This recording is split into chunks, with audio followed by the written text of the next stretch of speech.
প্রিয় দর্শক, শুভেচ্ছা নেবেন। সবাইকে স্বাগত জানাচ্ছি শিবগঞ্জের এই পরন্ত বিকেলে শিবগঞ্জের এই প্রান্তর থেকে। আমরা এসেছি আজকে আলু নিয়ে কথা বলার জন্য। আপনারা জানেন যে সারা বাংলাদেশে সবচেয়ে বেশি আলু আবাদ হয় বগুড়ায়, প্রায় 55,000-এরও বেশি হেক্টর জমিতে। আর বগুড়ার মধ্যে সবচেয়ে বেশি আলু আবাদ হয় শিবগঞ্জ উপজেলায়, 18,500 হেক্টর জমিতে এবার আলু আবাদ হচ্ছে। আপনারা দেখতে পাচ্ছেন যে আমার পিছনে কৃষকরা আলু লাগানোর কাজ করছেন। তো গত কয়েক বছর ধরে আলু নিয়ে অনেক ধরনের আমরা ভোগান্তিতে, যারা আমরা ভোক্তা, আমরা যারা আলু কিনে খাই, তার অনেক ধরনের আমরা ভোগান্তির মধ্যে পড়ি। কারণ আলু যখন বাজারে ওঠে তখন থাকে 15-20 টাকা কেজি, সে হতে হতে একবার 70-80 টাকা, 100 টাকা কেজিও আমাদের খেতে হয়। তো সেই জন্য আমরা পূর্ণকথার পাঠক দর্শকদের উদ্দেশ্যে আমরা আবার একটা পরিকল্পনা করেছি যে আলু লাগানো থেকে শুরু করে একবারে বাজারে, যে এই আলু যখন বাজারে উঠবে টোটাল খরচটা পার কেজিতে কত হলো এটা তুলে ধরার জন্য, যাতে যারা আমরা ভোক্তা তারা বুঝতে পারি যে আসলে এই যে লাভের ভাগটা কে খাচ্ছে বা এই সিন্ডিকেশন কারা জড়িত। তো আমরা বেছে নিয়েছি আমাদের শৌখিন কৃষক, শিক্ষিত কৃষক জনাব সোহেল রানাকে। উনি আলু লাগিয়েছেন। আমাদের মাঝখানে আছেন খুশিদা বিনতে আলম, উনি পীরবের এই এলাকার উপসহকারী কৃষি কর্মকর্তা। তা আমি, যেহেতু উনি আলু লাগিয়েছেন বেশ কয়েক বিঘা জমিতে, ওনার কাছে আমি দাবি করব, জানতে চাইবো যে 1 বিঘা জমিতে কত খরচ পড়েছে, মানে একবার টোটাল হিসাব উনি জানাবেন। তারপরে আমি আমার কৃষি কর্মকর্তা আপাকে জানতে চাইবো যে ওনাদের হিসাবে 1 বিঘা জমিতে কীরকম খরচ, তাহলে আমরা লাগানোর যে কোনো খরচের পার্থক্য আছে কিনা, মানে সরকারি হিসাব বা কৃষকের হিসাব সেম আছে কিনা, কোথায় ডিফার করলে বুঝতে পারবো। তো সোহেল ভাই, আপনি তো আবার আলু লাগিয়েছেন। জি। কত বিঘা জমিতে আলু লেগেছেন? এবারে আমি আলু লাগাইছি 2 একর, যেটা সরকারি হিসাবে 6 বিঘা। 6 বিঘা। আচ্ছা, আপনি তো মনে হয় স্ট্রিক জাতের, মানে যেটা স্টিক বলে গ্রামের ভাষায়, আলু লাগিয়েছেন যেটা বলে। তা আপনি একটি খরচ হিসাব দিবেন যে শুরু থেকে এ পর্যন্ত তো আপনার আলু লাগানো কমপ্লিট। জি জি। আর কিছু লাগাচ্ছে এখানে? আজকে লাগালেই মোটামুটি কমপ্লিট। তো আপনি একটু বলবেন যে 1 বিঘা জমিতে আপনার কি কি খরচ পড়ে একবার শুরু থেকে, আপনার জমি চাষ দেওয়া, সার প্রয়োগ করা, লেবার খাটানো এবং আলু রোপণ করা, হ্যাঁ, এই যে হিসাব যদি বলতেন একটু, আপনি দেখে যদি বলতেন একটু। আমি লেখা রাখছিলাম, একটু দেখে বলি। জি জি জি জি জি জি।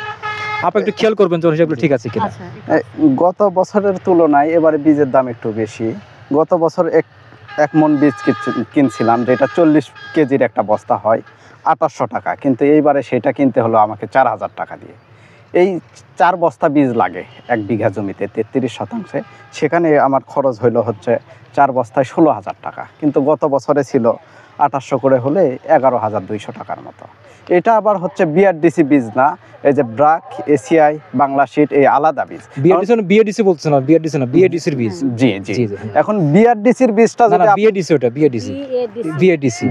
হ্যাঁ। তো এই বীজের কথা যদি আপনি বলেন যে সরকারি বীজ, দেখা যায় আমার যখন চাহিদা তখন এই বীজটা বাজারে আসেই না। এখন সেক্ষেত্রে আমি করতে পারি কি, ওই জন্য বাইরে থেকে ভালো বীজ আমাকে কিনতে হয়। আচ্ছা। আবার সার কিনতে হয়েছে আমাকে, ইউরিয়া সার কিনছি হচ্ছে 25 কেজি, এটা আমার 27 টাকা কেজি পড়ছে। আর পটাশ এবং ফসফেট এগুলো বস্তায় 50 কেজি বস্তা, পটাশ কিনছি 1450 টাকা 50 কেজি, আর ফসফেট কিনছি 50 কেজি 1650 টাকা, যেটা অনেক বেশি। সরকারি হিসাবে এত দাম না, কিন্তু বাজারে নেয়, এক কথায় নেয়, আপনার মন চাইলে নেন, না চাইলে না নেন, এটা হচ্ছে কথা ওনাদের। তারপরে দিতে হয়েছে ক্যালসিয়াম 10 কেজি, এটা হচ্ছে জমির প্রথমে প্রস্তুতির সময় যে সারগুলো লাগে সেটা। এর ভিতরে আছে আপনার গোবর সার আপনার হচ্ছে 20 ভাড়ে, দেখা যায় 20 মন। এটাতে আমার বাড়িতে খরচ করে, লেবার খরচ পড়ে হচ্ছে 800 টাকা, কিন্তু এইবারে আমার খরচ পড়ছে 1100 টাকা, লেবার কস্টিংটা অনেক বেশি। তারপরে ধরেন হাল চাষটা গত বছর আমি করছি 1000 টাকা দিয়ে 33 শতাংশে 1 বিঘা, কিন্তু এইবারে সেটা আসা পড়ছে 1100 টাকা, 100 টাকা আবার বেড়ে গেছে। এই যে আপনার হচ্ছে হাল চাষ করা হলো, সার ছিটান হলো, এর জন্য আলাদা একটা লেবার লাগে জমি প্রস্তুত করার জন্য। এটা গত বছর এই লেবারের মূল্য ছিল হচ্ছে 500 টাকা, কিন্তু এইবারে সেই লেবারের মূল্যটা হয়েছে 800 টাকা। ওসিলা একটাই, সব জিনিসের দাম বেশি। জি, ওসিলা একটাই, সব জিনিসের দাম বেশি। তো এখন আলু রোপণের দিকে আসি। আমরা জমি তো প্রস্তুত করে ফেললাম। আলু রোপণ গত বছর আমি রোপণ করলাম 1800 টাকা বিঘা, অর্থাৎ 33 শতাংশ 1 বিঘা। এটা এই বছর এসে হয়ে গেছে 2500 টাকা, কারণ ওই একটাই কথা যে সব জিনিসের দাম বেশি করতে হবে। তারপরে জমি লিজ, আমাদের এখানে 3 ফসল জমি হয়, 2 বার হচ্ছে ধান, 1 বার আলু। এটা গত বছর পত্তন ছিল 24,000 টাকা, কিন্তু এই বছরে আসা হয় এটা হয়ে গেছে হচ্ছে 33,000 টাকা, মানে প্রতি শতকে 1000 টাকা। প্রতি শতকে 1000 টাকা। এই তো দেখা যাচ্ছে যে গত বছর তুলনায় এই বছরে অনেক টাকা বেশি। টোটাল শুধু জমি প্রস্তুত এবং আলু রোপণ করতে আমার খরচ হয়েছে 36 থেকে 37,000 টাকা। আচ্ছা, এখানে একটু আপনার দৃষ্টি আকর্ষণ করবো যে আপনার কত কেজি আলু বীজ প্রয়োজন হয়েছে 1 বিঘার জন্য, সেটা একটু বলতেন। আপনি একটু খেয়াল করবেন 1 বিঘা জমিতে কত কেজি বীজ আলু কিনতে হয়েছে? 160 কেজি আলুর বীজ কিনতে হয়েছে 1 বিঘা জমি। 1 বিঘার জন্য। আচ্ছা, আর সার আপনার কোন কোন সার কত কেজি প্রয়োগ করছেন এই মানে এখন রোপণের সময়? রোপণের সময় আমি হচ্ছে ইউরিয়া প্রয়োগ করছি 25 কেজি, জি আপনি একটু নোট। ফসফেট করছি 50 কেজি, জি পটাশ করছি 50 কেজি, জি, আর ক্যালসিয়াম 10 কেজি। টোটাল কত কেজি সার হলো আপনি কি একটু যোগ দিতে পারবেন? একটু সময় দিতে হবে, একটু বলেন, মানে মুখে মুখে যোগ করেন একটু, তাহলে আমরা একটু 100 আর 25 আর হচ্ছে 10, হ্যাঁ 135 কেজি মানে টোটাল সার। 4টা না 5টা সার মনে হয়? 5টা, মানে গোবর সার বাদে? গোবর সার বাদে রাসায়নিক সার 4টা সার প্রয়োগ করছে 150 কেজি না কত? না 135 কেজি। 135 কেজি 1 বিঘা জমিতে। তা এখন আপনার হিসাব তো হ্যাঁ। ক্লিয়ার আপনি দিয়ে দিলেন, যা বাস্তবে যা ঘটছে আপনার জমি লাগানো হচ্ছে। হ্যাঁ। এখানে যেহেতু আমাদের আপা আছেন কৃষি কর্মকর্তা, উনি সরকারি কর্মকর্তা, উনি তো আমি খুব খুশি হলাম যে উনি মাঠে মাঠে চষে বেড়াচ্ছেন, ঘুরে বেড়াচ্ছেন। এরকম কৃষি কর্মকর্তা পাওয়া যায় না আসলে। আমরা সৌভাগ্যবান যে উনি মাঠে মাঠে ঘুরে বেড়াচ্ছেন। উনি দেখি যে স্কুটি নিয়ে ঘুরে বেড়াচ্ছেন মাঠে মাঠে, আলু আবাদ দেখতেছেন, কৃষকের কাজ করতেছেন। আমি এরকম কখনো আমার এই 30 বছর সাংবাদিক জীবনে এরকম আমি দেখি নাই, এটা সত্য কথা। তা আপনার কাছে জানবো যে আপা, উনি যে হিসাব দিলেন এটা কি ঠিক আছে না কোথাও কম বেশি? আপনাদের কস্টিং কি ঠিক আছে কিনা একটু বলবেন। এটা একটা হাতে উনি যে হিসাব দিয়েছে আমি শুনলাম, এখানে সব হিসাবই আমার কাছে ঠিক লেগেছে, শুধু সারের পরিমাণটা একটু গন্ডগোল আছে। কোনটা কোনটা যদি বলতেন? সারের পরিমাণটা হচ্ছে উনি ইউরিয়া যেটা দিয়েছে আর কি 25 কেজি। আমি 25 কেজি ইউরিয়া দিয়েছি প্রথম অবস্থায়। এরপরে কিন্তু আরো 50 কেজি দিবে, আরো হ্যাঁ যখন আলুটা আবার মানে বাধা দেওয়া হবে গাছের গোড়ায় মাটি দিয়ে, যখন ওটাকে বাধা দেওয়া বলে যেটা, সে সময় আপনি কত কেজি দিবেন? সে সময় দেব 50 কেজি।